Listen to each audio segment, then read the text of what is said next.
Hello, you are listening to the Spiritual Underground Podcast. This is Dan coming to you from the studios at DTM Enterprises, which is really just my little wood shop in my backyard. Since Tony, we're going to listen to Tony's story today, and since his recording, we have had a couple things happen that I want to make sure I talk about prior to his podcast. Three things quickly. One is books come out by James Christopher Cone called 12-Step Spiritual Recovery.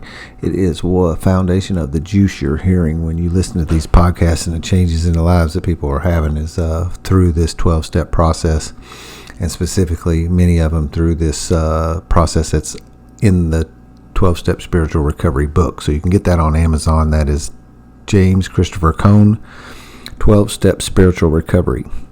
The music you're hearing around the podcast before and after is by Darren Frank, a brother of ours. Some of the producing has been done by Jesse Simpson, another brother of ours. And finally, we'll just invite you to come to spiritualunderground.org. We have show notes there, and you can see pictures, put faces with the names of the people you're listening to. And also a contact me page that if you have any feedback, welcome the feedback. And I'd also... if you want to get on the list here, if you're local here in Louisville, Kentucky area and would like to be on one of the Spiritual Underground podcasts, you can click that link and that would email me. And finally, on that point, if you need some help that we may be able to deliver, point you in the right direction, what if you're struggling with addictions, any kind of spiritual sickness manifestations at all, you can click that too. Relatively available guy, so I will be seeing those emails. So without further ado, I will let you hear Tony's story.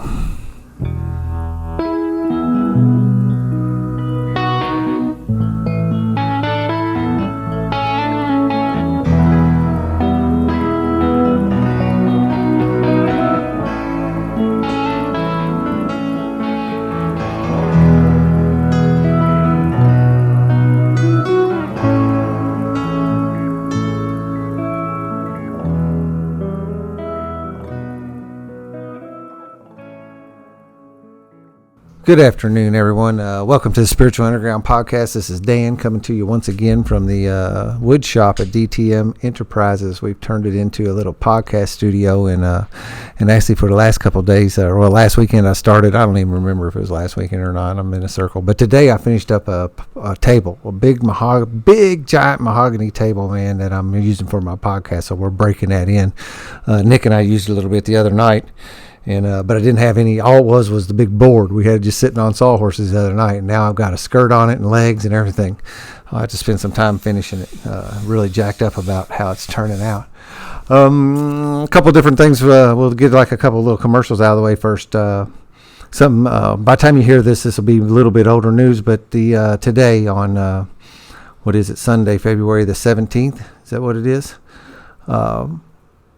Christopher Cone's book, 12-Step Spiritual Recovery, hit Amazon and is for sale as of this morning. Once again, I had to put his name, Cone. I put his last name in when I searched for it, but you can find it on Amazon. I'll put a link to it on the website too. So while we're talking about that, I'll put a link to it on spiritualunderground.org. You can also find links to all the to the podcasts, pictures of the guys, so you can kind of put a face with a name on it, a little bit of show notes, and then also there's a contact page if you want to send me any feedback or you're interested in having your story told here on Spiritual Underground Podcast. So with that, we'll move right up to the guest for today. Today we have Tony in the studio. We actually have a couple other guests and that are with us today. Brad's with us and Brandon's with us, just hanging out and observing and giving some energy over to us as we record this thing today. So welcome to all of those guys. Tony just crossed over in January 2 years of continuous sobriety. Yes. He's had some sobriety in the past, and I'm sure that'll go through his story. I am just totally just jacked to have you coming in. We've been talking about it and trying to figure out a way to get you in here, and finally got the scheduling worked out. So we're trying to work everybody through and get this get these regular old Joes in here to tell their stories, because we do have something magic at Spiritual Underground and what's going on around town. So with that, Tony, I will start like I start with everybody. Every guest is here so far. Let's just start with your sobriety date. All right. Well, I'm glad to be here, first of all. My sobriety date is January 5th, 2017. It's actually my second sobriety date. My first sobriety date when I really tried to get into AA and do the program was May 19th, 2014. So 3 years in between those two sobriety dates, or about a little less. Yeah. I had about 2.5 years the first go around. Stopped going to meetings, rested on my laurels. Thought I had knowledge, that I could do something different. Yeah, it pretty much led me back to the rooms. So that's, what happened between the sobriety dates. That standard is almost a broken record player thing of stopped going to meetings. Yeah, that is. Stop calling my sponsor. Yeah. Finish the steps. Yeah, there's a recipe for relapse, and it includes stopping going to meetings and stopping calling your sponsor. That's for sure. Yes. I definitely don't regret it. It taught me a lot about myself and what I needed to do to continue to be sober, that it wasn't, over, that you can't complete the 12 steps, It's designed for living, so I guess I'll start back at the beginning. I always felt different. I always wanted to prove myself, always wanted to fit in. And that would cause me to do some things that regular people wouldn't consider doing. I guess, I got into fights because people wanted somebody beat up, just to prove that, I was strong, that I was loyal to somebody, that I could do something that not everybody would do. Silly stuff like that I'm not necessarily proud of, and that I look back on it now, it's kind of silly, Now I'm comfortable with who I am, and I'm okay, if somebody asks me to do something crazy or something that's against my morals, I'll tell them no. Right. And if you don't like me, that's your problem. Yeah, there's another couple bell ringer kind of things that you hear. One of them is I had trouble fitting in. I didn't feel like I could belong. I didn't feel like I was a part of. And then not be able to speak my truth. So when you ask me to do something, I can't say no. Right? I don't know how to speak my truth. Right. I feel like you're not going to like me if I tell you the truth. If I tell you the way I 100% feel, I would have to do what you asked me to do to get your approval to make me feel better. Yep. And that's not the case anymore, and I'm grateful, extremely grateful, because, you get it. Honesty. I think one thing the program's taught me is honesty. You don't have to worry about what you said. You don't have to go back and cover stuff up. It's real powerful when you can be 100% honest with somebody and not feel like they look down on you or they judge you or anything like that. Yeah. So, I made some notes because I was trying to go through my story. This is the first time I'm able to actually sit down and tell my story to anybody. Yeah. You haven't spoke at a podium? I have not spoke. Well, we'll have to get you doing that too then. I shouldn't have said that. This is a lot easier atmosphere, certainly, sitting here, and as it starts getting to going, it's a good way to practice that, to get a little bit, get one under your belt instead of being up in front of a room of people. Yeah. I'm not, I do not like to speak in front of crowds. Small groups of people I don't mind, but actually speaking to a whole meeting of people, I don't know why, but I just don't, I'm not a huge fan of it. Yeah. Never have been, but I'm sure to get easier. Like you said, the more you put yourself out there, vulnerability, all that good stuff. Yeah. So, I can remember back, it was around the third grade that, my elementary school teacher thought there was something wrong with me. So they had the parents in, and she spoke with my grandfather about it, and they thought I was dyslexic. So I don't know if I had a mild case of dyslexia, or if, that was part of my disease coming out at a young age. But that's something that sticks out in my mind. I'm sure that's another thing that certainly doesn't make you feel a part of. It doesn't help to do that. No, and it made me feel different, Yep. Not in a good way. Right. So just like I had to, they said, you need to work a little bit harder to keep up with everybody else, pretty much. So that kind of was what I went with, because I wanted to be at least baseline, I always wanted to be better than, but... Hell, I'll settle for normal. Yeah. Normal work. I met a friend in middle school. Just fast forward a little bit. And we started smoking weed after class pretty much every single day. Two middle school aged kids going to the dope dealer's house after school. I'm sure it didn't look suspicious to anybody. Every day, So we would do that. We thought it was cool to watch The Wizard of Oz and listen to Pink Floyd and all that kind of stuff that they tell you about. Look for that one guy hanging off the rope in the back of the Wizard shadow. of Oz, and there's some song you synced up with. It's Pink Floyd. Is it? It's the album, the complete album, okay. Supposedly. So we wanted to do that, and it's funny because my friend, at least that I know of, he's currently in the program as well. And so imagine that. To fast forward a little bit, I guess, between middle school and high school, I developed a bad pain in my lower back, and it took doctors about 4 or 5 years to find out what was going on and to diagnose it. And they finally found out that I had a tumor growing in my lower back. Oh, wow. It wasn't, they didn't know if it was cancerous or not. And that's what they told my parents. And my parents never relayed the information to me. They kind of kept it to themselves. I knew I was going to have to go in to an operation and have a procedure, but I didn't know, I guess, what could possibly be the outcome of it.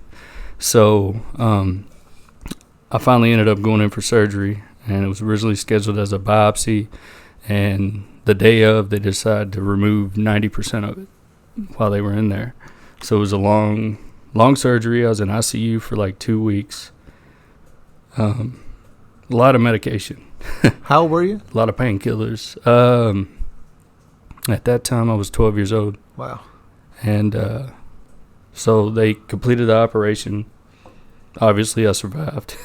So it was it cancer or just a tumor? It turned out to be non-cancerous. It was a tumor located around my pelvic bone, and what was causing the pain is where the nerves came through. It was growing and putting pressure on the nerves. So 2 years after that, it had grown back, because coming back in every 6 months or so to keep watch on it, and it had grown back. So when I was 14, I had to go back in and have another procedure done. So a lot of drugs, a lot of painkillers, morphine, all that stuff, prescribed painkillers after I got out. I never really noticed, I liked the way they made me feel, but I never really kept going. I would smoke weed occasionally. I really wasn't drinking yet, but after I got off the pain meds that the doctor had given me, I seemed to be all right. It's been a long time, so it's kind of hard to remember all the details.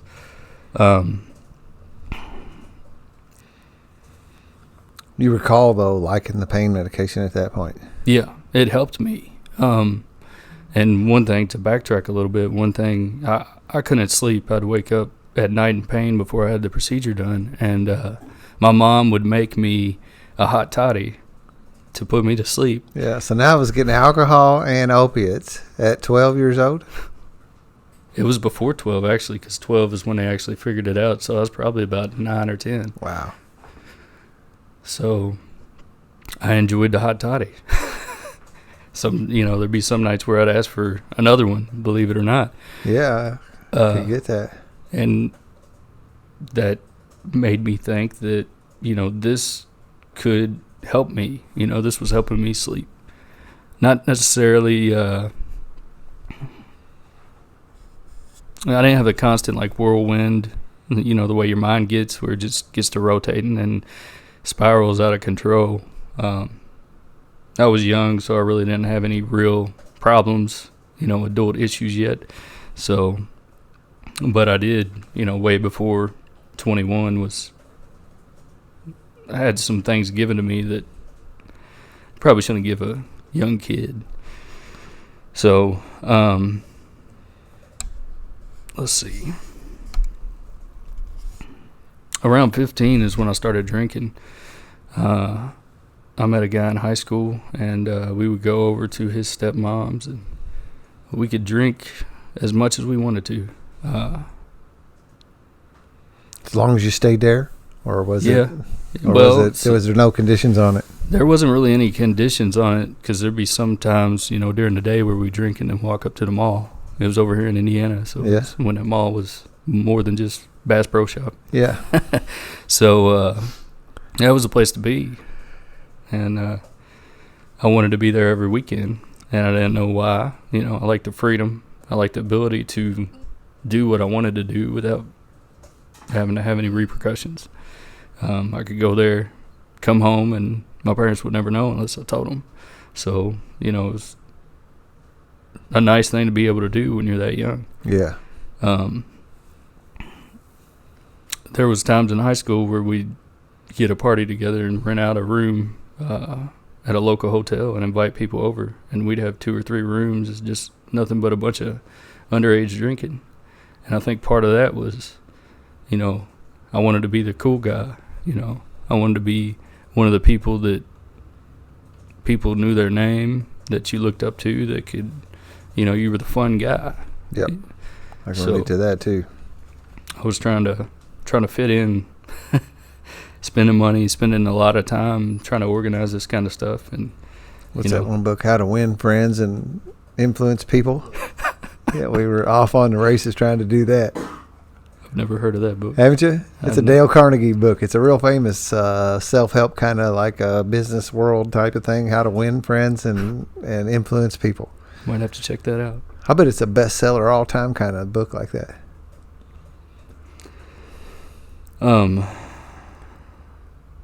When I was 17 years old, I had a buddy commit suicide. Wow. That was using ecstasy, and he came down pretty hard one night. His roommate was a pilot, and his roommate had a gun, and he shot himself in his apartment. So coming down off of the dope, yeah, he went into some kind of depression kind of thing or something. I mean, we don't know, but that's what he was coming down. He did an OD and he shot himself. Right. Wow. So we talk all the time about in these stories. Another common thing is this. In the big book it says calamity. This trauma, these things that hit us, and any one little thing maybe wouldn't push us over the edge, but as we continue to walk along, we got to put all this crap in a backpack and carry it with us. We don't got any tools to learn how to deal with it. We walk, we find that ourselves walking down this path of using, dope and alcohol to figure out how to handle this stuff. It was, nobody expected it to happen. And, I actually went over there like a day later, and, there was still blood splatter on the walls. And how old were you then? Like about 17. Yeah. So that was I didn't know I had a problem then, and I continued to do the things that I was doing. Back then I never tied it to drugs and alcohol, or a disease or anything like that. Nobody knew what had happened. So that was a tough thing to go through. We weren't really, really close, but, we hung around in the same group of people. So I saw how it affected pretty much everybody that knew him. Even it went over to his house a few times and, seeing his mom. And it was really hard. Yeah, I can't imagine. By that time, I was, hanging out with that same group of people. We'd go up to Patoka Lake, and we knew a buddy that had a place up there, and we'd go up there and get drunk and high all weekend. And one time we seen the lake. We probably went up there for about 3 years. That's all we do. Had an outdoor kitchen, you could do anything you wanted up there, and we drive about an hour and 45 minutes just to go get fucked up in a different place. Yeah, I grew up on that lake. It's a nice lake when you actually get out on the lake. Yep, I grew up on it. We used to go to it before it was even full of water. We would drive around, Dad, where it was going to be, in the 70s before they built the lake, before they filled it. Huh, that's cool. Let's see, around one other thing that comes to mind, around 18 years old, I had to have my wisdom teeth pulled, and I had a real strong tolerance, pain medication and everything else, and I ended up actually waking up while they were pulling my wisdom teeth. And, oh, wow. It freaked the doctors out, and they ended up, of course, putting me back out. But thinking about it now, I just think about, all the painkillers and different narcotics I've used, and just the tolerance level, for an average person is one thing. And then, so it was something interesting that I thought about.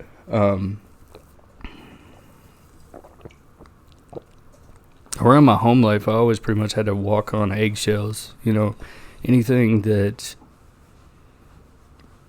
was important, was serious, you couldn't bring up, especially if it made somebody else look negative. So for a long time, I really haven't been able to, like you said earlier, speak my truth about certain situations. And that's something that now I'm beginning to learn, and I'm using as I have a new family now, using those principles and to trying not to let that happen, so just turning something negative into a positive, or at least trying to. I was always taught, if you're related to somebody, you stick by them. It doesn't matter the circumstances. So, and that's another thing that I'm learning, is that's not necessarily true. If you're stealing my peace, or if you're taking advantage of what I have to offer, then I don't have to be in a relationship. I can set a healthy boundary, and, maybe not necessarily cut them off fully, but be able to handle them on my terms and when I could.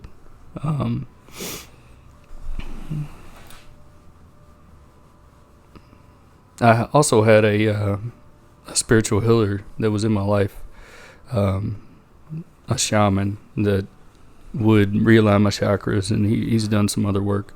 Back then? Yeah. This is back when I was 18. He was a friend of the family's, and I didn't really attribute that to the spiritual side of things. I was just kind of it's something different.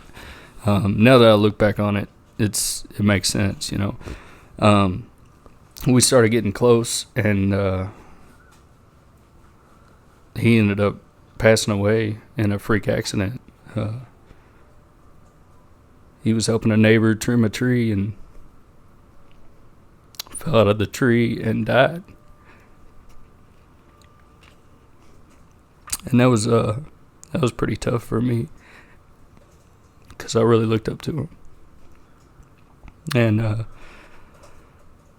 can only imagine how our relationship would have kept growing, or what could have happened with me if I would have kept, down that path. Yeah, right. Yeah, to have him, his continued influence in your life could have changed some trajectory. Definitely, very well could have.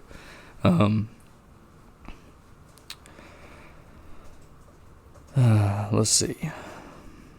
So, I guess fast forward a few years, I ended up enlisting in the military. I always wanted to make something of myself. I didn't really have any real vision of where I was going to go or much hope for staying at home. I wanted to get away. That's what I wanted to do. And I thought if I moved or I changed my circumstances in that way, something had to get better. At least that was my way of thinking. I know I keep on coming back to it just because it helps me with the timeline. Did you go in the military? Did you sign up when normally, like out of high school, like 18, or was it a little further along? I was like 17 and a half. Okay, so you were still you were young. Well, I graduated when I was 17. Did you? Yeah, me too. But I entered the delayed entry program, so you actually sign up and you don't actually go in for like 6 or 9 months or whatever. But basically you went in right after high school, the typical type thing in a sense. Well, I actually went to college for a little bit for automotive tech, and then realized that I didn't want to work on people's cars. I'd rather work on planes. So it kind of steered me into the military. Yeah. But in high school, you were in the Air Force? I was in the Air Force. In the high school, I was in JROTC all 4 years. Oh, were you? And it was an Army JROTC. Oh, was it? But same sort of principles, same sort of discipline. Actually more discipline, I'd say, than the Air Force was, because it was led by a sergeant major, so he's pretty hard on some high school kids. Yeah, which is rightfully so. I needed that. Oh, yeah. Didn't have it. I guess one thing that I left out is I was pretty depressed when I was a teenager. I had some tendencies of like self-mutilation, piercings, cutting my wrist. I was on antidepressants for a while. Oh, yeah? Which they, to my knowledge, didn't really seem to work. Really? But I was on them. And I don't know what happened, if I grew out of it or what, if it was just a teenage deal or what, but I've since stopped doing all that. Yeah, and you don't recall any relief from them? You said it didn't seem to work. Maybe some. I know they changed them a few times, I guess, to find, what might work for me. It's interesting that you got diagnosed as having because that's kind of a typical thing too. Depression. They look at it, alcoholism can look a lot like that. You're trying to find, again, it's a mental illness, and we're trying to figure out what the hell's wrong with us, and they only got so many tools, and if you're a kid like that, the last thing they're thinking is this. Right. Especially if you're not honest with them. Yeah, you're not going to tell them the truth. You're smoking dope every day and, whatever else you're doing. Right. So you look like you're depressed, and so what do they got? When everything looks like a nail, or when the only tool you got's a hammer, everything looks like a nail. It makes sense now that, you kind of look back on it. It's just, I was uncomfortable, Yeah, I wasn't comfortable in my own skin. As Nick and I were talking in the part when he was in yesterday and did his, and, the further down the path of recovery I get, the more clarity I get on my past. So this stuff starts like coming to light that I didn't really see as I get, like I said, as I get more clarity in my future. I also begin to get more clarity in my past at the same time and start seeing some things back here and going, oh, that's what that was. Right. Looked like something else. Looked like depression. What it really was potentially was this disease getting hold of you. It makes sense. Potentially. I'm not saying that's the case for you, but it makes sense to me. Now that I look back on it, you tell the 18-year-old, 17-year-old self that I'm, talking to a crazy man. Right, yeah. I don't have a drug problem. Even if you told the truth, you'd say you didn't. Right. Because the fact of the matter is you probably didn't yet. Right. I ended up experiencing another loss in my life right after I enlisted in the military. I found out my grandfather was having an affair on my second grandmother, and he ended up picking up his stuff and pretty much moving overnight to a different state. Oh, really? Like, didn't say bye, didn't let us know what was going on. I seen a few Christmas cards towards the earlier years when he did this. This was, pretty much 14 years ago. And then I've since tried to reach out to him. I wrote him a letter when I first got into the program back in 2014, and he called me once and told me he'd call me back, and never did. But it's just, I don't know. Try to figure stuff out, that you don't understand, and it's I just don't get it. I don't get how you can leave everybody and not at least tell them what's going on and say bye. You know, so it's something that I don't ever want to do. So about a week before I left for the military, I met my biological father for the first time, and that was interesting. How that came about. I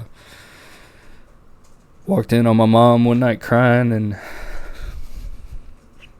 finally asked her enough what was going on that she told me, and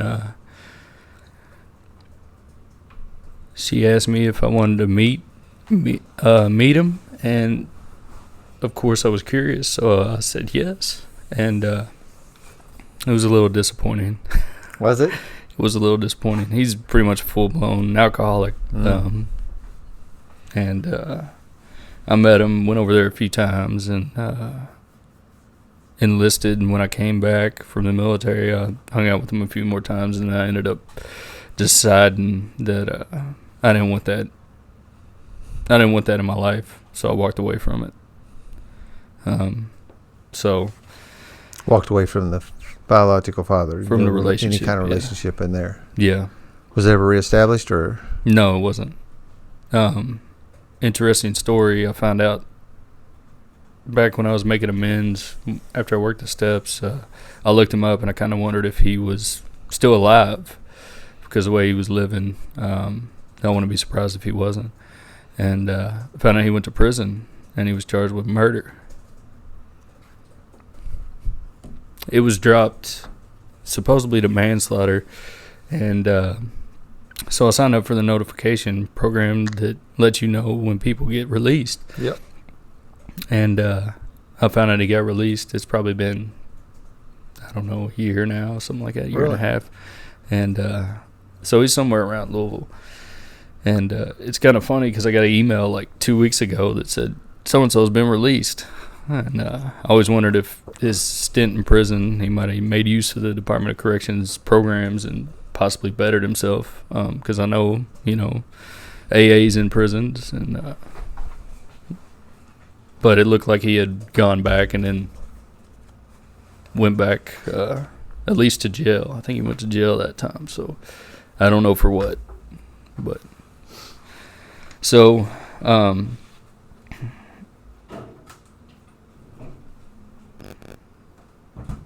I guess to backtrack a little bit, I was ended up being in the Air Force for 1 year and 2 days.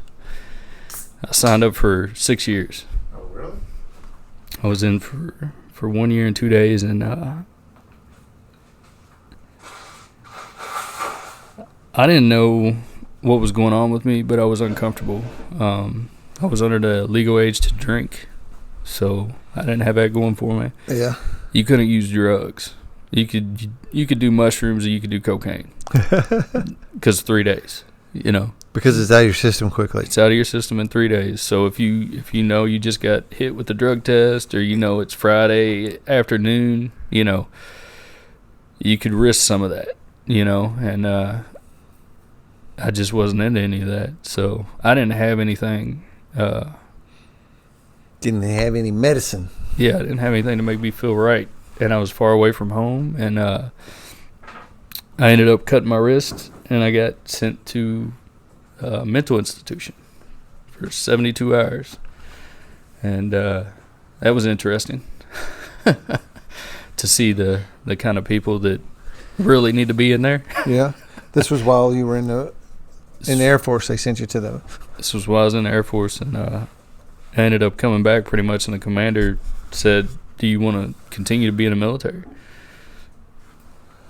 And I pretty much told them no, and they gave me an honorable discharge, and which was good, which was unusual to get for a short stay like that. Yeah. And I went through all the out processing stuff, and I ended up moving back home. At that time, I was in Florida, So, but I ended up going back to Louisville. I had found out that my mom was drinking a lot. My stepdad told me while I was gone that her drinking picked up. So, and then I was engaged.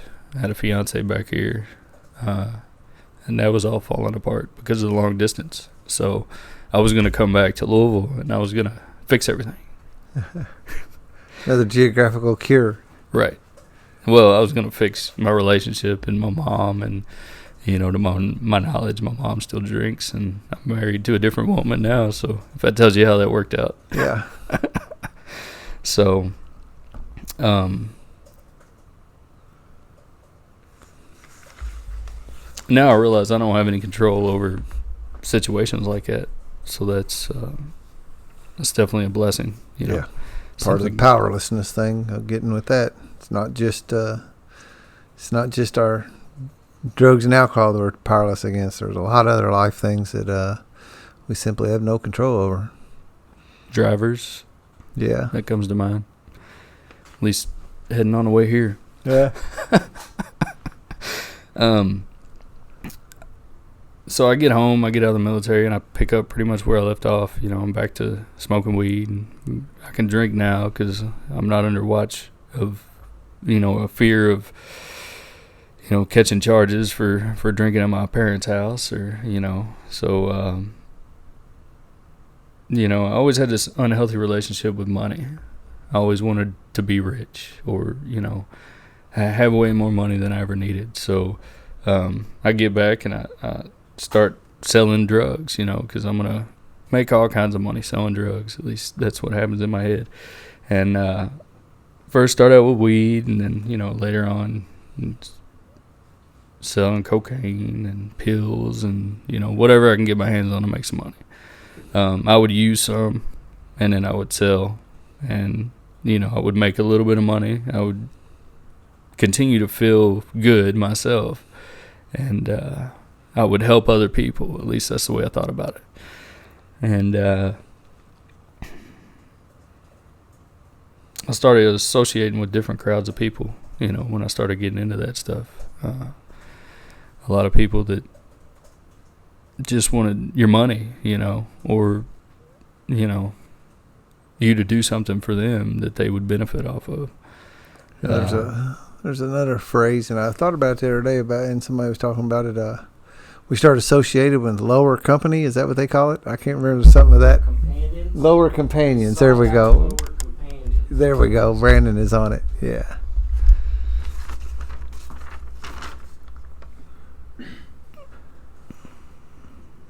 I ended up starting college because I had part of my GI Bill. So it made sense for me to use it since I paid some kind of money for it. Yeah.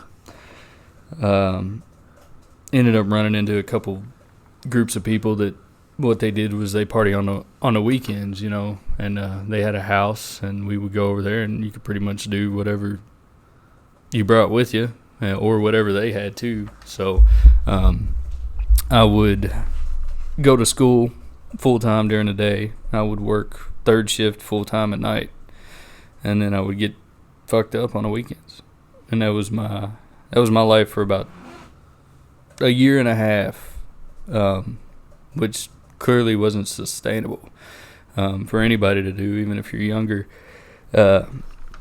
Sleeping like 2 or 3 hours a night, and then blacking out on the weekends. Yeah, that is not sustainable. So, about halfway through my college, my associate's degree, I ended up taking some time off, and I went to a treatment center here locally. I don't know if I could say names or not. Yeah. I went to Our Lady of Peace for my first treatment, and they had me do outpatient. I was still drinking. I was still using drugs. I was associating with people that would sell meth and cocaine, decent quantities, and it was always at my fingertips, whatever I wanted. So I got honest one day at the treatment center, and I told him, I said, I go home every day and get fucked up. This was like 2 days after a woman that was going there ended up dying because she drank herself to death. And I never understood it because she had a young kid. They were well off. And I always thought to myself, if I had enough money, I'd never do any of this. At least that's the way I thought, you know. I didn't understand the disease yet. But she ended up dying. And the next day, the day before I was honest, the lady at the treatment center said she would have really wanted you to succeed.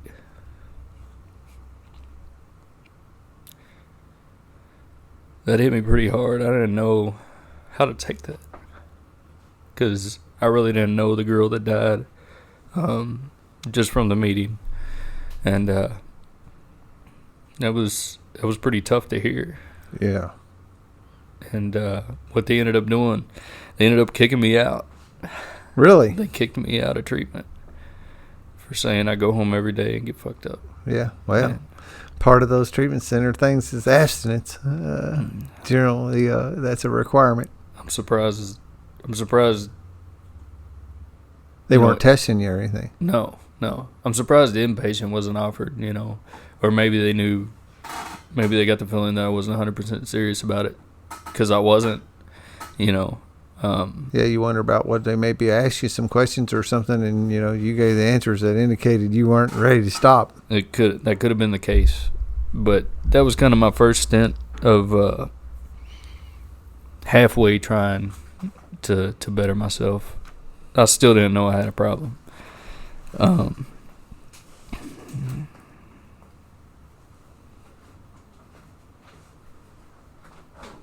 I started using a lot, after they kicked me out. I was still smoking weed. I was still drinking. I was moving to cocaine. I worked at a job here for an engineering firm, and I was snorting cocaine in the bathroom early in the morning. That's kind of when I was like, oh shit. It's kind of getting out of hand now, and that was a little eye-opening for me. So I ended up losing my apartment. I moved out. Packed all my shit up. I kicked the dude out that was living with me, that was selling the drugs. Like, I just locked the door. I locked the door. I took a sleeping pill after I packed my shit up, and I slept on a couch in the living room for like, I don't even know, 14, 16 hours straight. They came over a few times trying to get in to get their stuff. I don't know if the drugs were still there or if they just needed some of their own stuff, but I remember hearing them trying to get in, and I was halfway in, halfway out of it, and I was just kind of like, fuck them, and so I continued to sleep, and then around the third or fourth time they come over, I finally get up and I let them in and tell them, here's the deal, I'm moving out, you got to get your stuff and get out. And that kind of ended my relationship. I cut off my supply of those type of drugs, and ended up moving back home, and still continued to smoke weed, still continued to drink, but I cut out all the heavy drugs, then, because I was like, this is just leading me down a bad path. Still not tying everything together, I went back to school and I completed my degree after I moved back home, which is something I'm pretty proud about, because I learned about the statistics of people that drop out of class and the ones that go back and actually finish. And that's not very good. Yeah. Especially, not if you're dropping out because you're doing dumb stuff, Yeah. So I ended up going back, finished my degree, started working in the field, and things were going all right for a little while, and I decided to go back to college. So I ended up leaving. Well, I guess I said things were going good for a little while. I got into a group of people that was doing some bad stuff. They were robbing people. They were the type of people you don't trust. Like you cross them, they'll kill you. And so I decided to go to college, and I decided to move to Western Kentucky. And I went to WKU for a little while. Had to get out of Louisville, let shit cool down.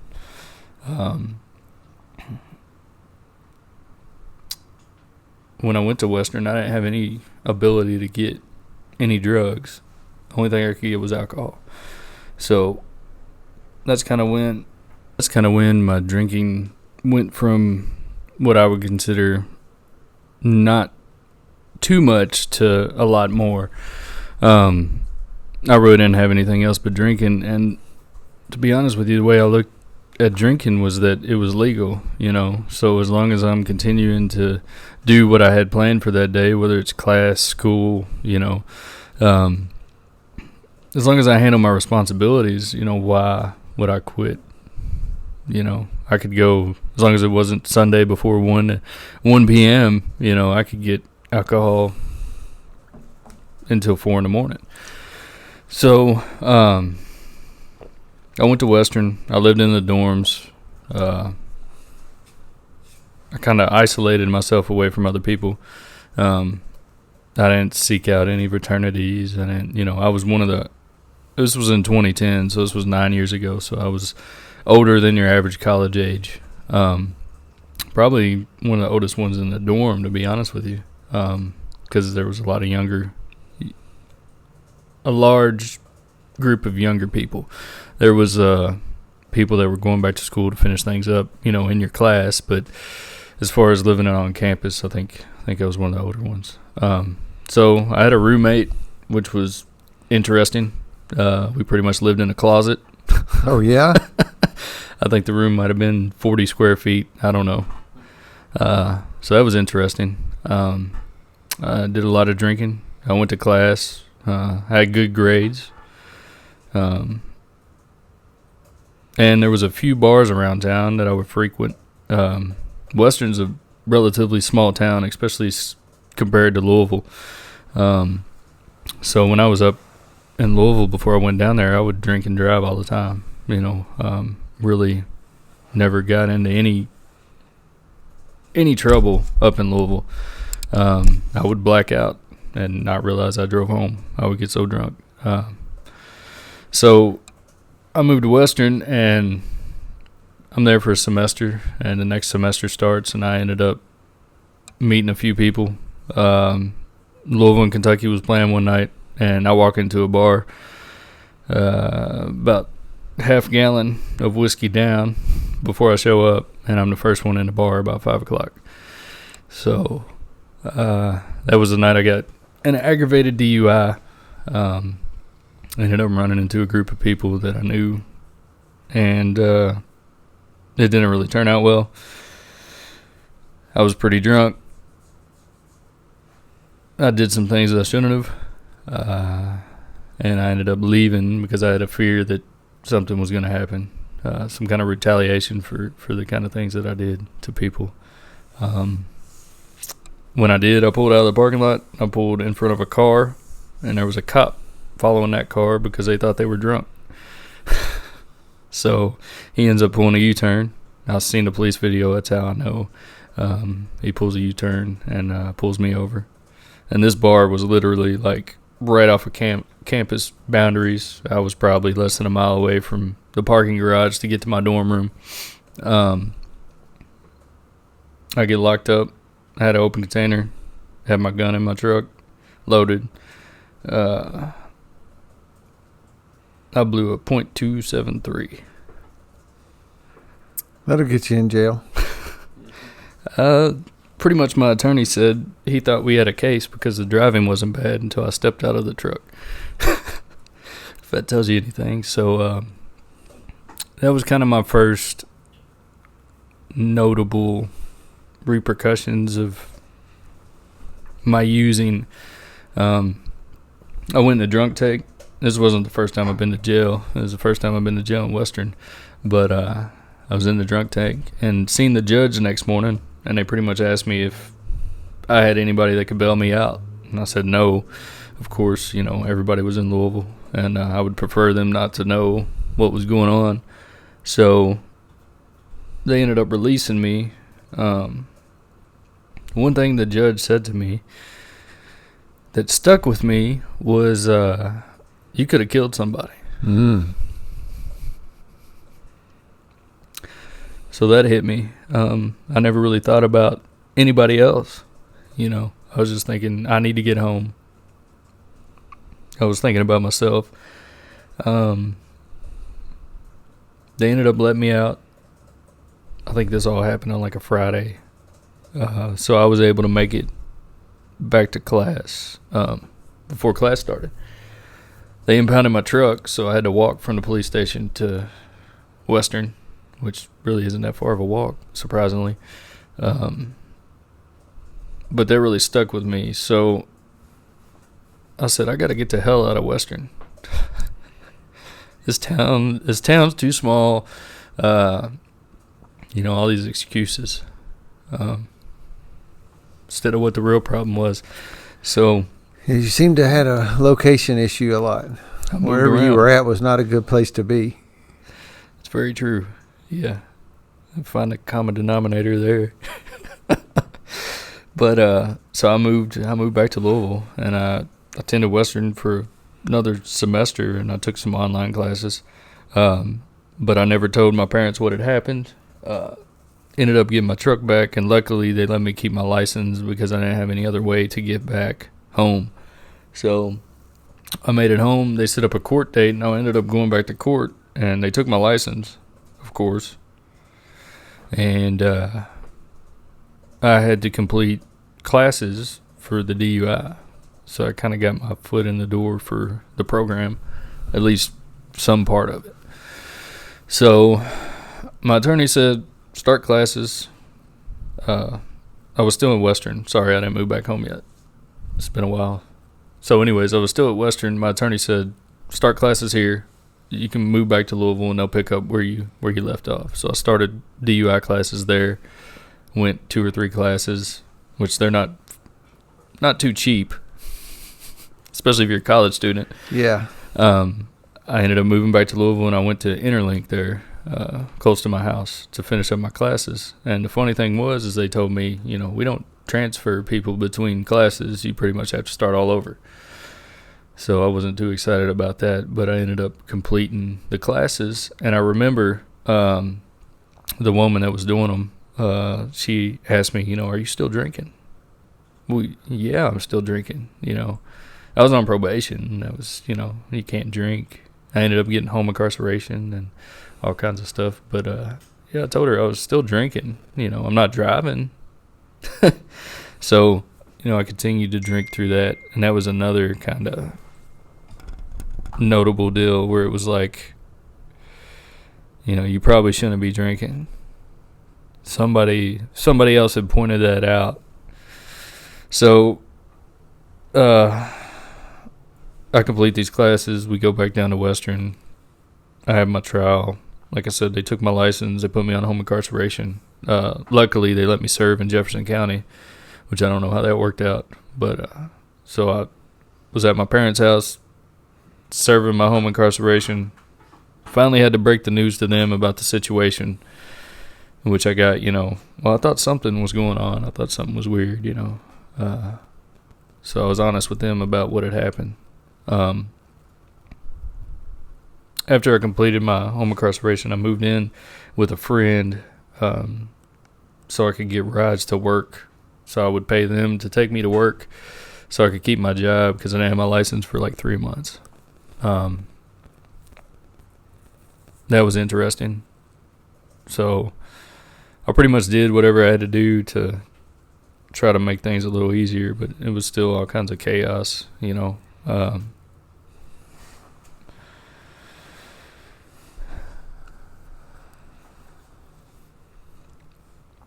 I finally got my license back, and one thing I promised myself is I would never drink and drive again. So that was a rule I made. How long did that last? It didn't last very long. And I would kick myself, because I never understood why. Back then, I never understood why. I was pretty strong-willed. And if I made a decision or if I decided to do something, I'd do it. But I couldn't quit drinking and driving. If I went somewhere, I'd drink. I'd say I'd only have a few, and maybe I would some nights. But most nights, not. I'd end up drinking more than I set out to do. And I would always drive home. When I was ready to go, I was ready to go. And even if I was with somebody and they were drinking less than me, it would be, my car, or I would be the one in control. So so I continued to drink and drive, and I had a few scares over the years. I was actually pulled over coming back from a charity event where I had drunk at, and I probably had too much to be driving. And for some reason, there was one cop car on me, and then a second cop car pulled in. And I was like, oh, shit. I'm going to jail. You usually don't get two cop cars for nothing. And they ended up letting me go. And never questioned if I had been drinking or anything, which was very surprising to me. So after I completed those alcohol classes, I thought I was done. I wouldn't have any more questions whether or not I'm drinking. My charges would be gone in like a year. It wasn't a big deal, So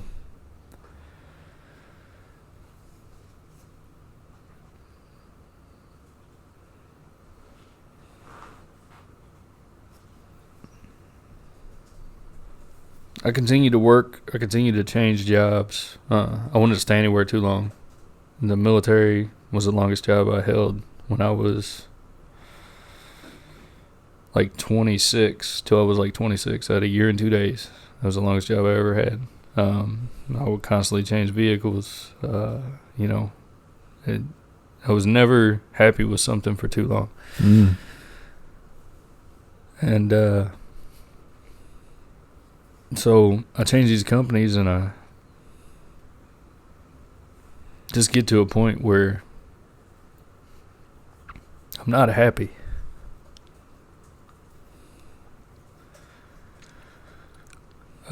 Regardless of what I'm doing, or can't drink enough, People are getting on my nerves. It didn't really matter the situation, so I don't know what's going on. I found out that my job had an employee assistance program that had counselors and, lawyer assistants and all that. And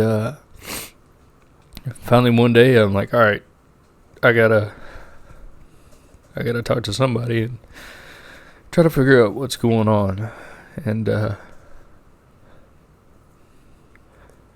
so I called them, set up an appointment, and I go down.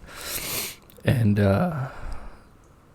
it's the first time ever that I was 100% honest with somebody.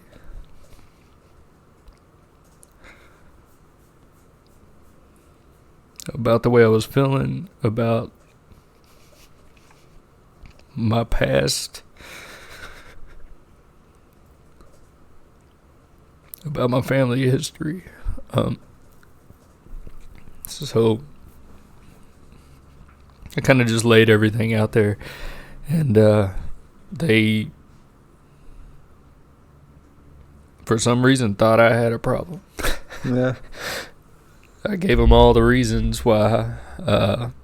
It was other people, situations, money, whatever.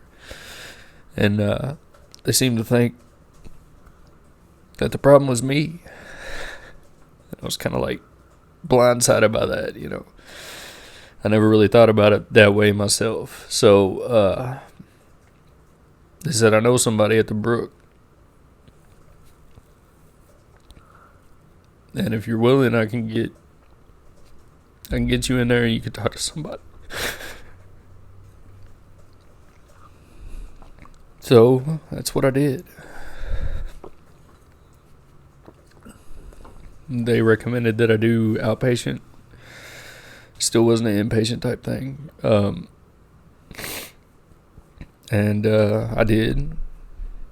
I made the decision to stop drinking because they said that was a requirement. Yeah. I really did. I said, okay, I won't drink. And I didn't drink at all. I didn't have any. It was amazing. I didn't have any shakes. It's not what you would expect for somebody that had been drinking every single day from when they got home from work to when they blacked out, to be able to say, all right, I'm done. It was hard. It wasn't easy. I thought about drinking a lot. What'd you drink mostly? Whiskey. Towards the end of it, I was up to moonshine.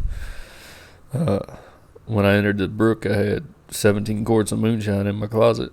Wow. And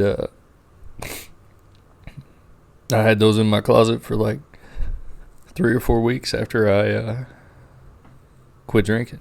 I don't know if it was a backup plan or if it was, what it was, but, I was drinking it and selling it and whatever, so it's.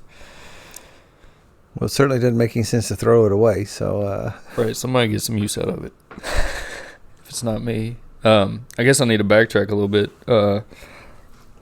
about what made me contact the counselor, because I had some different things happen in my life that wasn't really typical of me. I crossed some boundaries with some people that if I wasn't drinking, I would have never crossed. So that's really what started me trying to figure out a different way to do things. Because I can relate to that Dr. Jekyll and Mr. Hyde line in the book. Everything starts out, or it's a good day, then all of a sudden something turns.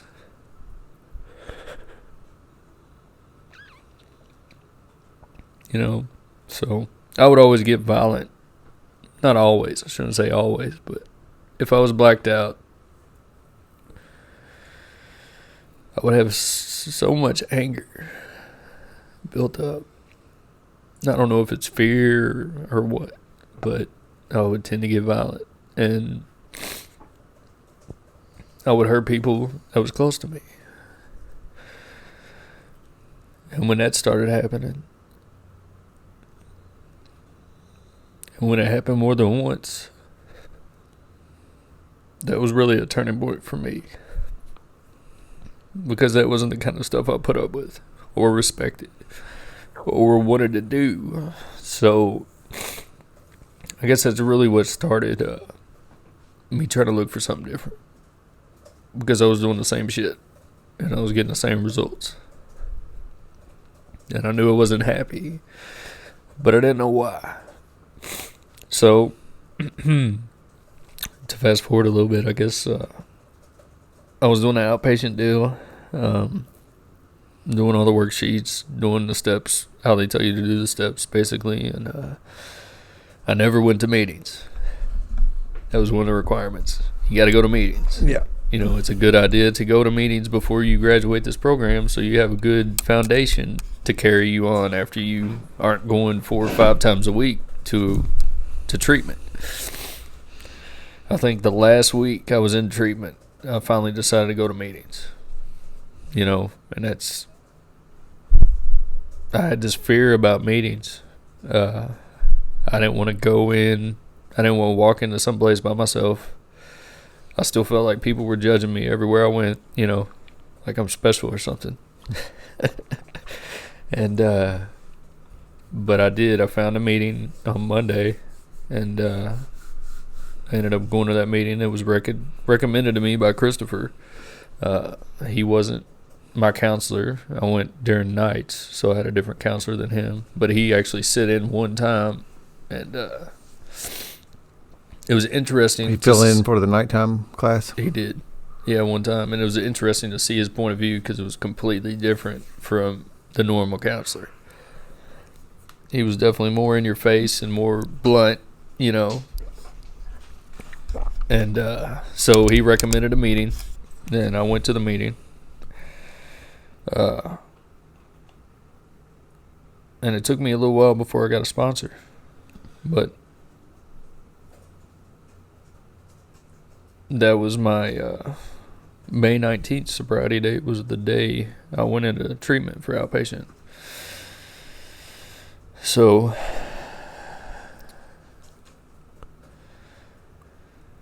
That's in 2014. 2014, yeah. And then I actually really got, you know, into the book, working with a sponsor, working the steps. Then? Digging up. Once I got into the meeting, got established in the meeting, yes. You know, really digging up shit that bothered me. My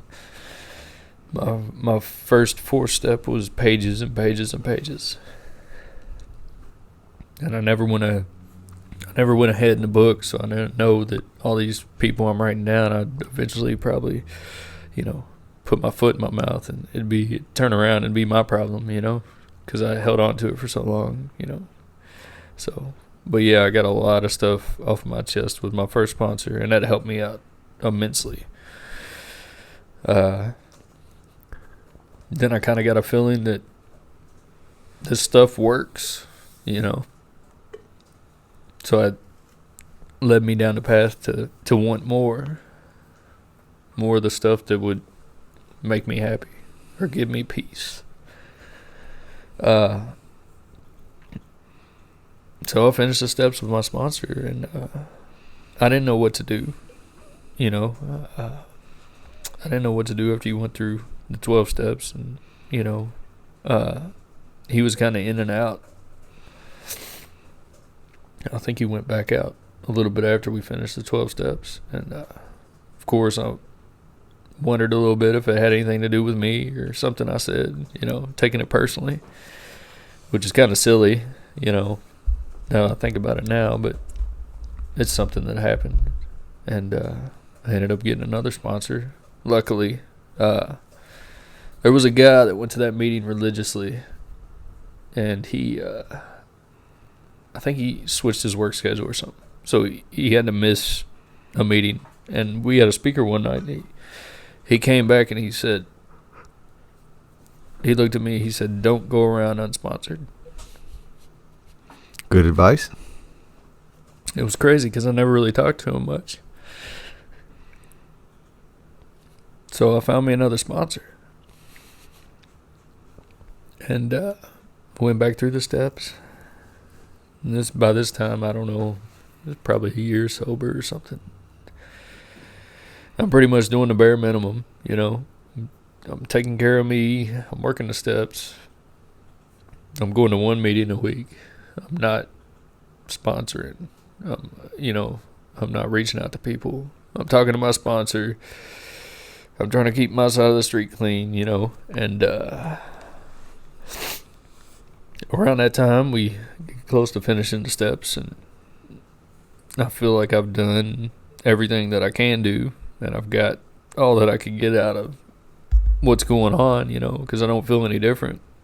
Come to realize I'm not going after more, so I'm not getting more, you know, I'm just kind of stagnant. And I kind of step away from the meetings, step away from contacting my sponsor, and I end up thinking, you know, I got all this knowledge, just like there's stories in the book, you know, I got all this knowledge of myself and my disease, you know, why not see if I can drink, you know, just on the weekends. So that's what I did. I started out only drinking on the weekends, and it taught me a lot about myself. It taught me, you know, the mental obsession, physical cravings, something that I read in a book, but I never really, I'm the type of person where I got to experience something. You can tell me till you're blue in the face that this is going to happen. And even if it's bad, I want to try it. At least that's been my history. And then once I experience it and I experience enough pain, then I say, you're right. You were right. I shouldn't have done that. So, I'm learning this stuff, and I think to myself that I probably shouldn't be drinking. Because all this, I'm sitting at work, a drink sounds good. Hey, there's that, it's increasing. It's getting greater. It's getting stronger. I'm feeding the wrong beast. Yeah. So this was months before I even told Ashley that I probably shouldn't be drinking. She thought I was handling it fairly well. I wasn't doing the same type of shit that I was doing when I first got sober. So I finally come clean, and I reached out to my sponsor that I had before I stepped out. I told him what was going on. And luckily he answered the call. And he met me at the meeting that following Monday. It was interesting because it happened to be the night he got his 3-year chip. I didn't plan that shit out. So I got to meet him and be honest, and I got to see him get his 3-year chip. So it was pretty good. That's kind of how I got back into the rooms after my brief 9-month thinking I can fix, manage, and control stuff experiment, which just proved to me further that I need to be here. Just proved to me further that I need to be here.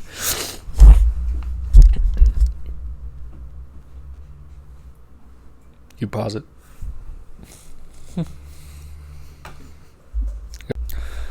So I get back with my old sponsor, and I end up finishing the steps that I started on, and then I found this meeting. I was ashamed to go back to my meeting after I relapsed. I felt like, people were going to look down on me for going out, which wasn't the case by any means. But inside I had a fear about it. So I ended up switching my meetings. And that's when I found the Spiritual Underground.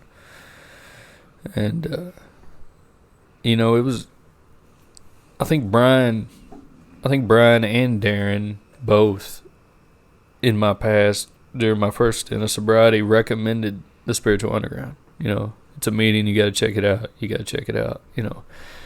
And I was just kind of like, yeah, okay, and I never did. And I'm glad I did, because I get a totally different feeling in that room around those people than I did Monday nights. And then it gives me an opportunity to do stuff like this that, I would have never imagined that I'd get to tell my story and broadcast it to people, and that they might potentially listen to it. So it's pretty cool. It's going to get listened to. I'll promise you that. At least 7 times. This is, it's growing. That's awesome. So that kind of led me to, Spiritual Underground. And I've had a couple different sponsors since then. I had one guy that helped me out a lot that I met at your retreat that you had, I liked what he was talking about. It seemed to make sense to me, and we sponsored for a little while, and worked the steps and went through there. And I learned a lot from him. A lot of different information about spiritual teachers. And, it was always a push for meditation, because that was something that around the first time, I really didn't do. Not do that now. And first time, all these recommendations, I just kind of took them with a grain of salt. It's kind of like, yeah, okay, that's what you do. That works for you. That's good. Yeah, I joke around a lot, and I've been sharing about that lately. There's words on that page 58, 59 or whatever that absolutely, completely, thoroughly, all those kind of words. Yeah, we just pitch them to the side. They don't really mean that like all the way, do they? And they said that half measures avails us nothing. They don't really mean that either, man. I get something out of half measures. Not around here, huh? No. You might understand your disease better. Maybe. Hopefully a little bit. But yeah, it's interesting. So I try to practice this thing. If somebody gives me a recommendation, I at least attempt it. Yeah. And if I don't like it, okay, but try it. Yeah. It says you have to be willing to let go of your old ideas. You have to be able to do that, and to try new things. Quickest way not to get better is to say, no, that won't work for me. Right. Without even giving. And I've noticed that in you, no doubt. I have certainly seen that of you coming and breaking out of your shell and trying new things and coming to that retreat that time wasn't easy for you. I know that.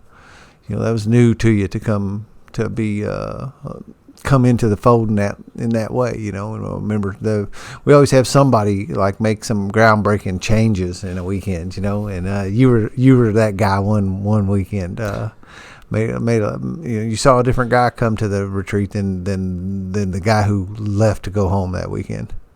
Yeah, that's good stuff. Getting involved in these extracurricular things that I never really understood, what the program is or what it consists of, and I don't think anybody has a how-to book as far as, you got to have, so many extracurricular activities to be classified as, but what do they call that in school when you got your is that the after class? Yeah, there's a name for the, well, it's like curriculum, but it's not that. I can't remember what it is. Anyway, well, there's not like, but there is, to be honest, there is a recipe for how to do this thing and get the most out of it. There really is. We have that. We know what it is. I'll tell you that it's helped me than just by going to meetings, and maybe getting a chance to share, to be able to be closer to people, in certain situations. I think that's helped me a lot because I always had acquaintances. I never really had friends, and now I feel like I got some true friends. Yeah, real friends in this program, and they're become my brothers. Right, they are so close to me today that it's not, a friend is not an adequate term, right, anymore. Well, I always thought I had friends, Yeah, but they always wanted something, or I wanted something. There's conditions on everything. For sure. So that feels really good. And to be able to be open and honest with somebody, if there's something affecting you negatively, to be able to share that, that's the kind of shit that I really didn't get to do with my family, let alone with my friends. You know? So all that stuff has definitely helped me out.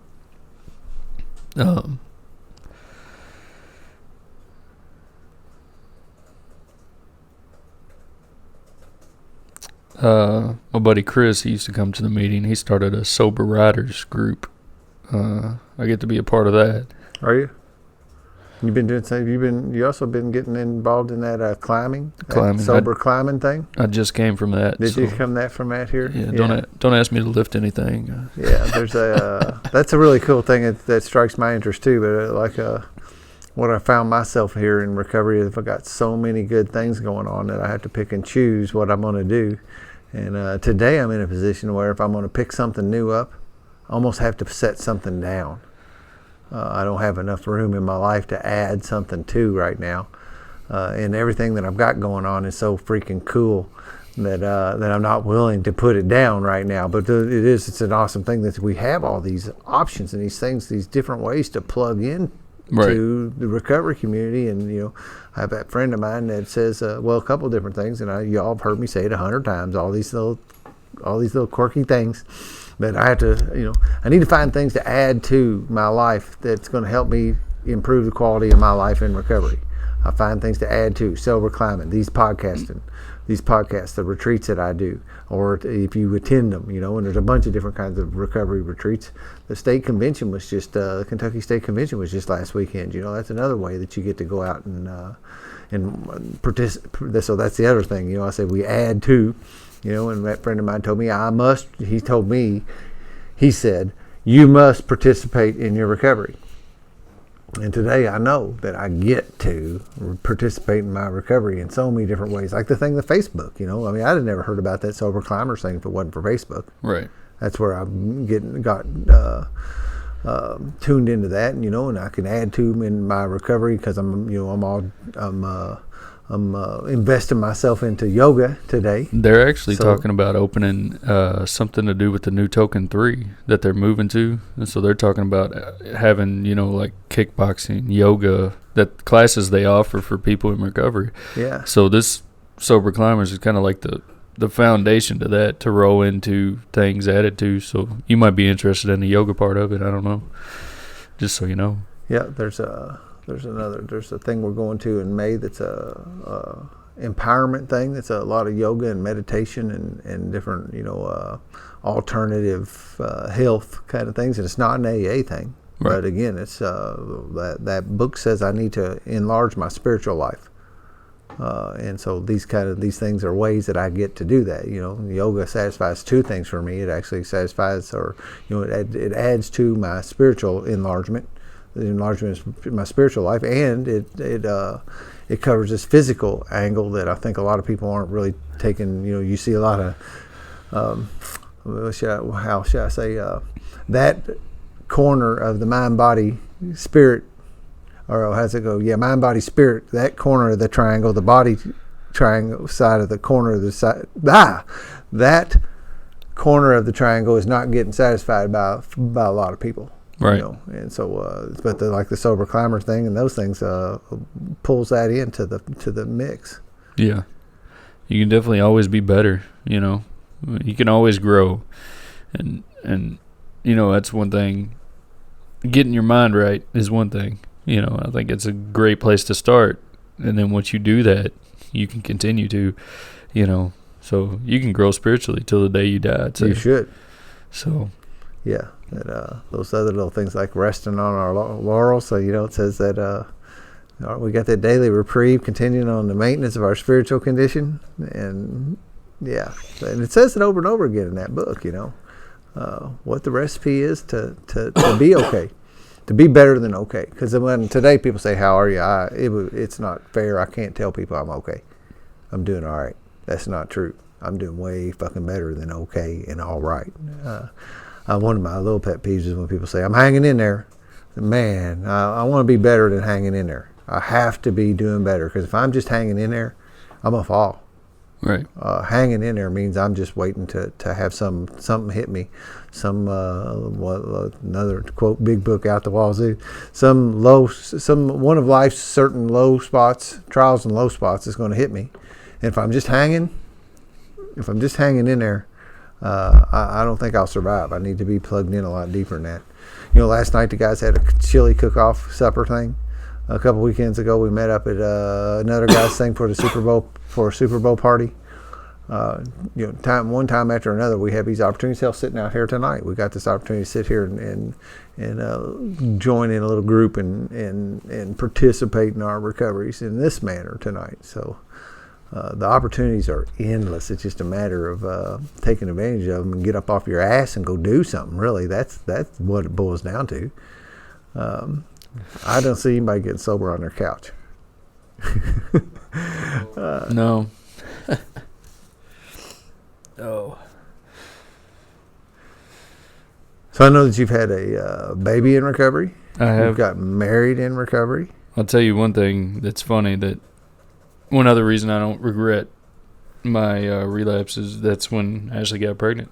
So I got a baby out of it. You know, it wasn't necessarily planned, but has definitely been a blessing. Yeah. I did get married recently, back in October. Yep. So something that I never thought I was worthy of doing or ever would do. That's been great. And then using my past and using these spiritual things that I'm learning to be able to start a family. You know, my son's never had to see me drink. Yep. What a miracle that is, just in itself. And I'm able to be, I think, a good father and a good husband. That's not the way it was, you know. Yep. 5 years ago, nowhere close. And, you know, people rely on me at work. They ask me questions because I got some seniority. And if you would have asked me 5 years ago if I ever thought that would have happened, I would have said no. So there's a lot of blessings, you know. Yep. I was saying, some people say the promises come true. I personally like to say, you know, to me, it's miracles in my life that I get. Don't worry about that, man. No big deal. There's two of them. He's shooting baskets, and he's trying to. I've got my garbage can kind of hidden behind in a little thing. There's a shop back there and a water cooler, and it's not real easy to shoot baskets into that. And I miss it all day long, man. I sit out here in the shop and shoot baskets into that from wherever I'm standing, and eventually go over there and clean up the corner. So don't sweat that stuff hitting the ground. Well, you saw when you showed up tonight, I had sawdust and drill dust, and I did a little, I don't know what it is, but whenever we do this, I feel compelled to clean up just a little bit before we come in here and do this. Floor was covered in sawdust, wasn't it? Yep. So yeah, don't worry about a little piece of paper over there on the floor. Always kind of wondering about what's going to happen with this.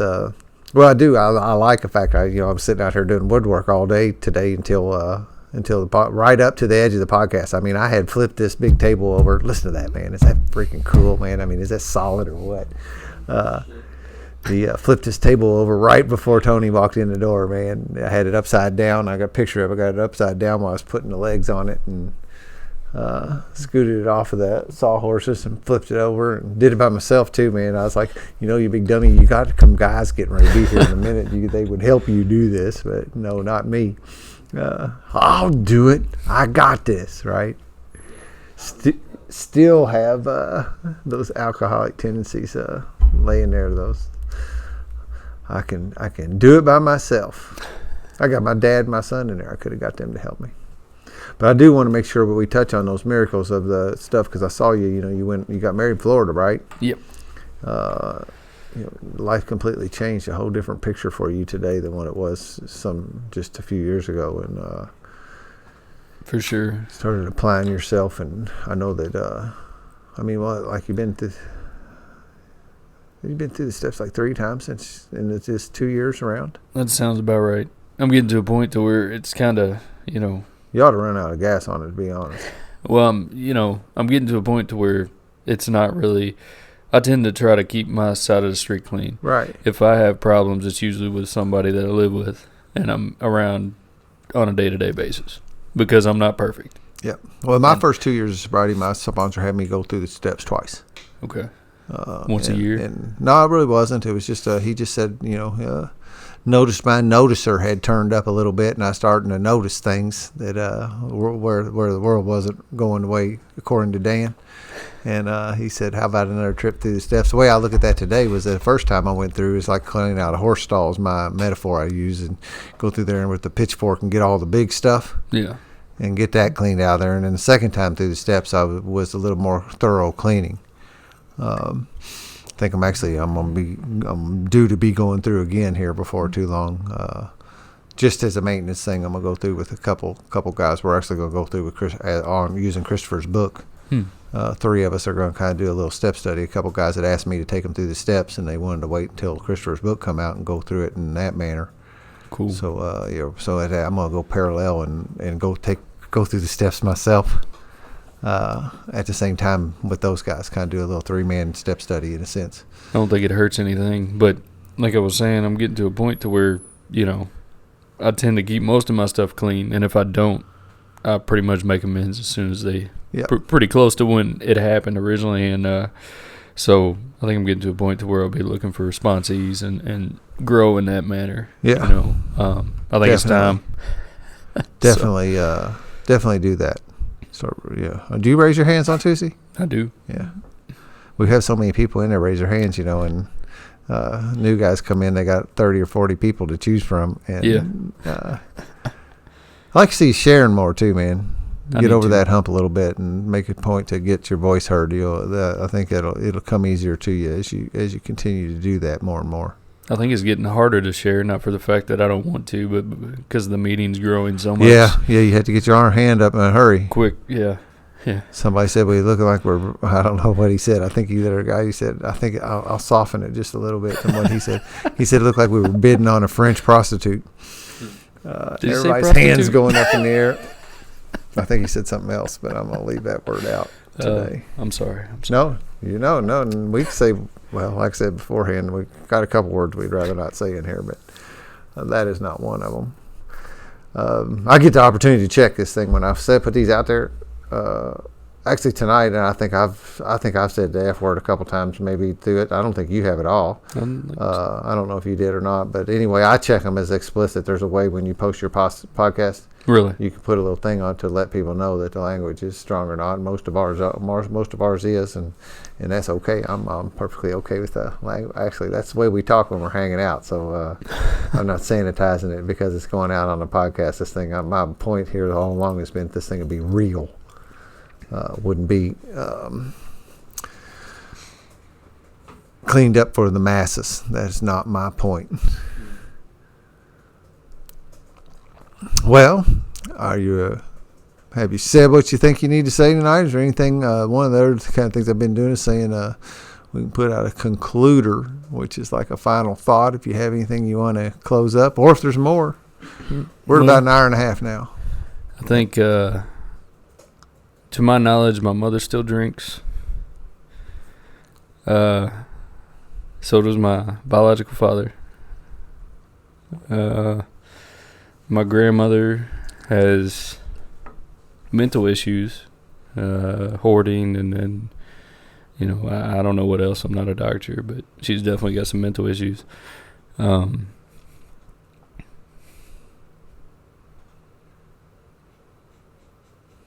And I'm still sober. Well, this thing's a family deal, man. There's very few people sit across. I get to get this honor, being able to hit these stories across the table from me because I hadn't heard yours, and a few other people that sit around. I've had some guys that are my sponsees actually sit here and tell me their stories, and I'm hearing stuff that I didn't hear, yet. So it's an honor to sit here and listen and hear, and that's one of the things to hear these guys' stories and hear yours tonight, Tony. I really just am honored that you're able to come in and share with us what your path to recovery. It is amazing, but that common thing, everybody sits there and says, they got it in their family. It's coming around from someplace, and we didn't choose this path, but today I wouldn't give anything else for it. I wouldn't have in my life what I have today if it wasn't for that crash and burn and that deal with the alcohol and the dope and then actually getting this opportunity to work these steps and put some principles in my life. Now we get this chance like you are having of completely changing a cycle, man, because you get to pass to your son a completely different new way of living, Yeah. And let him know how to do this design for living out of the gates, and that's world changing. It's one thing when we get fixed, we go down our path and we get fixed.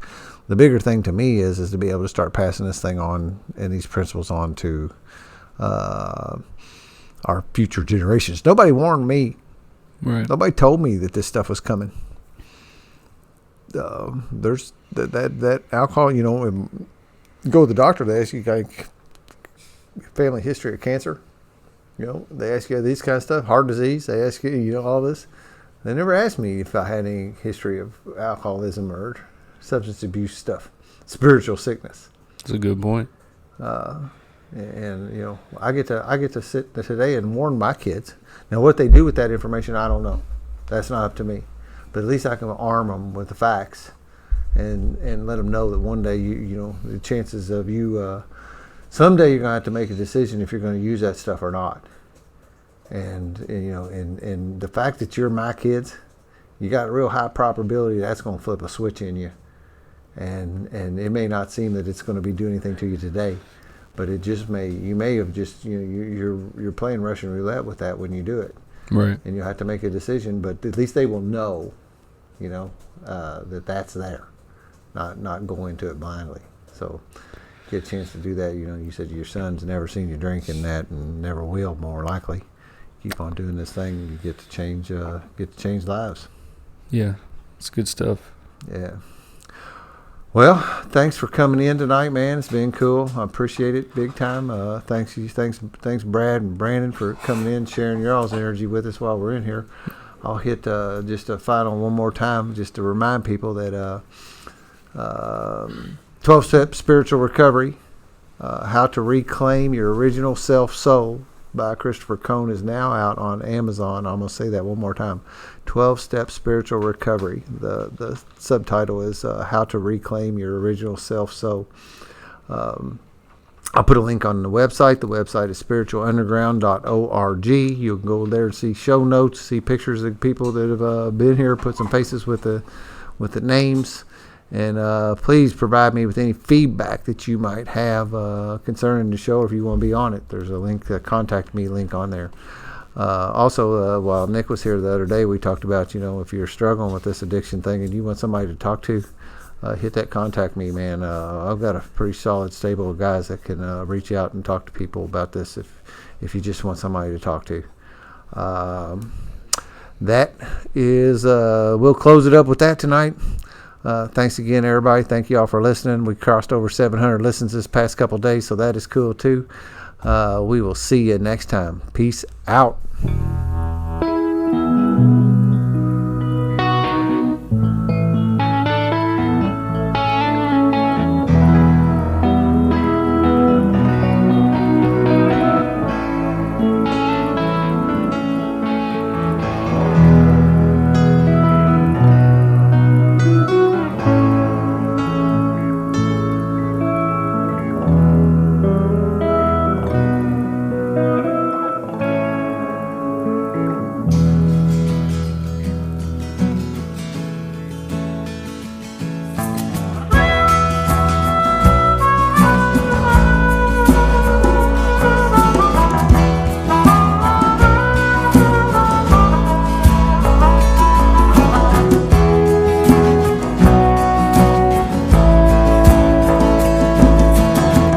Always tried to be just who they wanted. Always tried to do everything they said. Only did the things they would approve of. Locked away all your dreams inside your head. Year after year you try to be a good girl. They never failed to point out when you were bad. Stuck to the program like a robot. Became a trophy for mom and dad. But inside you want more.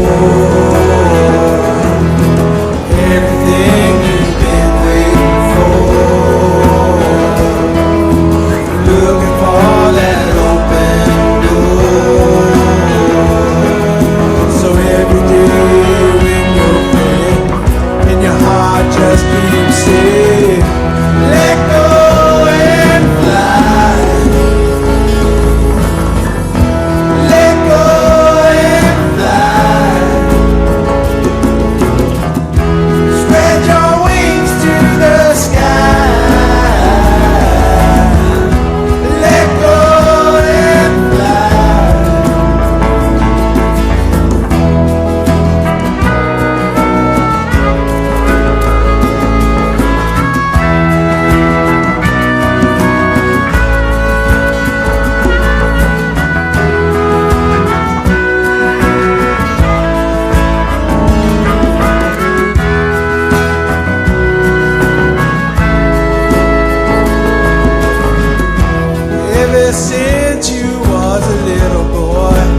have a plan.